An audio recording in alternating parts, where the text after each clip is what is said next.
Now, for pretty much the whole time I've watched football, I must say my impression of especially Korean and Japanese football players is they're very technical, and they like to be on the ball. They're good passers, shooters, crossers of the ball, that kind of thing.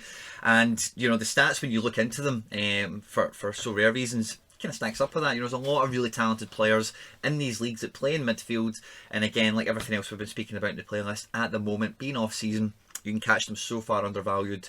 It's not even funny. To be honest with you. So today we're going to be talking about midfielders for the Asian region, guys. Price of entry on this video, as always, is make sure you like it before you watch any more of it. Subscribe to the channel if you haven't already, of course, and let's get stuck into it. Now guys, like I said before, Asian isn't the biggest region that I go heavy on, but I've got 12 midfielders and I've sorted them by highest average score. And I think it might be upside down because of the two people that are at the bottom, but given the form that these two guys have been really solid, Park Tae-jun and Ryo Jae-moon I've not had a chance to actually use because I've won them since it's been off season. But I actually really like all the midfielders I've managed to pick up. These three guys that I bought on a bundle I'm not really too enamoured with or attached to, so we'll see what happens with them as time progresses. Nakamura, of course, is a sentimental buy more than anything. And then my two main guys down here, Saka and Tanaka, are great poster boys for the point I always make with these different regions is they're great cards to use. Tanaka has only really been used for me in under 23 lineups, and Saka has been a mainstay in my global All-Star D4. He's made a few appearances in global All-Star D3, but again, some of these cards they will be used in these regions. They can be super cheap out of season, and they can be super valuable for you. Now, the only reason this guy's on my radar, again, friend of the channel, Ross, top of the index, won this guy, and he's like, you need to check this guy's scores out, they're absolutely mental. And then he went on, since Ross won him, he had a great finish to the season. You can see that little spurt, 4 greens in the bounce, with DNP in there, it's not nice to see. Japanese rotation, it's not exactly as if this guy's alone, he's a lone victim to that. But, Super Rares doesn't seem like there's been much transfers on him in the secondary market. He's definitely a buy and keep in that perspective. But in the primary market off-season, again, like I feel like I'm a broken record talking about a lot of these midfielders, but a lot of them are so underpriced it is criminal. The guy being at 24, you're not going to get him under 23 lineups, obviously. But the sort of scores he hits out and how cheap you can pick him up, he'd be very useful in a global all-star, certainly, as well as a Asia D4 or D3 potentially, depending on your super rare content. Now, I'm going to give this guy another little pump. I still don't own him, right? He's so cheap. Look at how cheap he is. We've covered him on a video as good as, what was it called? J-League starter cards, okay? And then after the video went on and shot that 100, which was lovely to see. He's recently signed a new contract with Shizuma. There's no relegation this season, so they'll be staying in the top league. And he definitely had other clubs sniffing around him. So the fact that he signed a new contract, he's committed to them, makes me think he's going to play 90-95% of matches should he be fit and not suspended, and that really goes in line with the pattern he had last season. So it's quite reasonable to assume you'll get this output again from him. Shizuma are a lower end club in the division the season we've just finished. There's some clubs getting promoted, we'll see how they do this year. But this guy being ever present, even in a struggling team, he's got 2 100s to his name.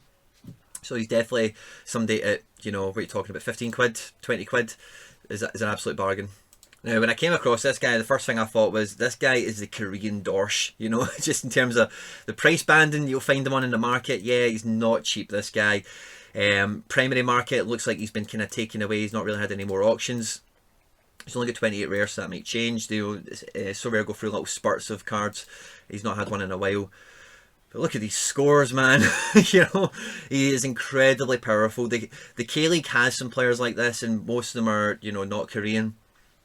Guys like Pavlovich, and there's a few other guys knocking about that division that has this kind of record. But this guy at 28, I don't see him leaving this league now. But, just the age he's at, the kind of club he's at, the form he's been in, and some of the thing, like, yeah, it's nice to buy people and think, oh, they could transfer to Europe or this place or that place. But when that does happen, the player goes back to square one. They have to earn their stripes. They have to get back in the team. So like Nishizawa and like Sun Jun-ho, you get that credibility, that stability of knowing that they're going to be at the same club and they're likely to produce similar scores over and over again. And with the form this guy's had, yeah, I know he's not cheap, but if you can pick him up primary auction for a quarter of a coin, I think you'll be very happy with yourself. And if you're really desperate to get a high power midfielder in for Asia and for globals, half a coin for this guy is not really out of trend with the market, certainly. And I would suspect when he is playing again, Similar to Vlasic, you know, Vlasic in season, Vlasic now you can pick up for about half a coin. But Vlasic, when Moscow are playing, he's much closer to a full coin, and this guy could be quite similar in that respect also. All I'm going to say is this guy was the first J-League player I bought, and he served me so well.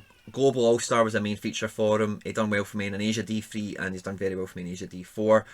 I can't recommend the guy enough. I've fallen in love with him. Love him.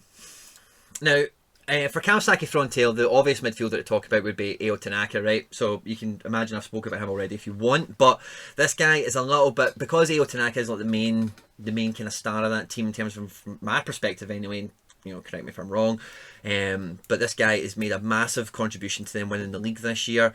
You can see when he starts, he doesn't hit below a 46 really. These red buttons, they're all less than 40, they're all less than 90 minutes, I beg your pardon, or they're all substitute appearances primarily.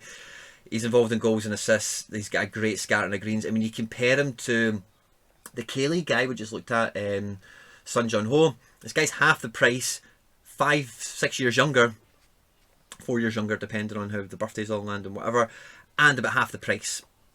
So, very good bang for buck, really good option. And again, all you're expecting, you know, the only thing that lets him down here is a bit of J-League rotation, which again, in the back end of the season, everyone was subject to. It's not a slight on him as a player as standing in the squad, I would say, but as you can see, he's featured so often, and if you're going to spend about a fifth of a coin or less, you'd be hard pressed to find a better value for money midfielder, really. This guy is cheap and cheerful, steady Eddie. Nagoya Grampus, yeah, decent lineup, decent team and all that. Not your Kawasaki Frontales or, you know, any of these types of teams, but definitely, you know, credible enough. The prices the guy goes for is, again, dirt cheap. No, even with all the J-League rotation, no DNPs, one red and a good clutch of greens. He's not going to pull up trees, there's no hundreds here or anything like that. But again, primary market, 0.3 of a coin or so. If this is, you're looking at dip your toe in the water, this guy could be a good little option for you also. And we'll finish off with this guy, Choi Young Jun. Okay, now Pohang Steelers, I don't think they did actually that well last year, but generally speaking, they're a team I know their name. You know, they've competed in Champions Leagues and that kind of thing.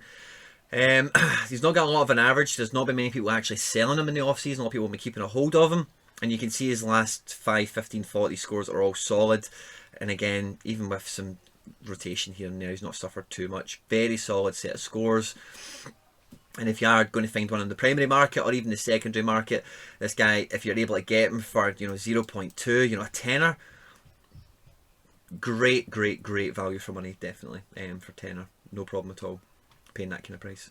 I think I've said that with every one of these videos, guys, when I talk about J-League, you know, I'll put an Asia D4 lineup out if I don't need the goalkeeper, Tani. I've now got another goalkeeper, you know, you've seen other videos, but a lot of these sneaky guys that get into great form, I'm always thinking about them for under 23s and for global all-stars, because they are the difference sometimes between, you know, let's say 16th and 9th or 9th and 4th, you know, these types of things, you know.